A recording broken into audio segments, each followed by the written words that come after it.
તો વાત કરીએ વડોદરાની તો વડોદરામાં વડાપ્રધાન નરેન્દ્ર મોદીના આગમનને લઈને શહેરમાં તંત્ર દ્વારા જોરશોરથી તૈયારીઓ ચાલી રહી છે। ત્યારે સરદારધામ નજીક L&T સર્કલ પાસે નેશનલ હાઈવે નંબર 48 પર સફાઈ કામગીરી દરમિયાન વડોદરા મહાનગરપાલિકાના ટ્રકમાં અચાનક આગ લાગવાની ઘટના સામે આવી છે।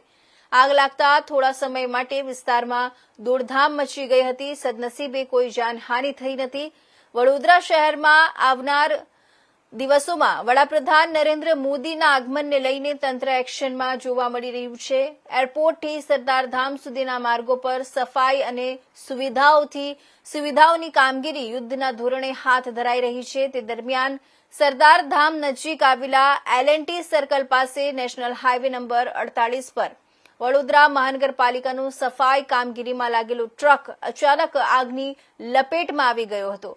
પ્રાથમિક માહિતી મુજબ ટ્રકમાં સફાઈ કામગીરી દરમિયાન ટેકનિકલ ખામી કે ગરમીના કારણે આગ ભભૂકી હોવાનું અનુમાન લગાવવામાં આવી રહ્યું છે। આગ લાગતા આસપાસના વિસ્તારમાં થોડીવાર માટે અફરાતફરીનો માહોલ સર્જાયો હતો।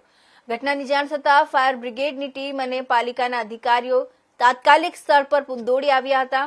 ફાયર ટીમે સમયસર આગ પર કાબુ મેળવી લીધો હતો, જેના કારણે મોટી દુર્ઘટના ટળી હતી। સદનસીબે ઘટનામાં કોઈ જાનહાનિ નોંધાઈ નથી।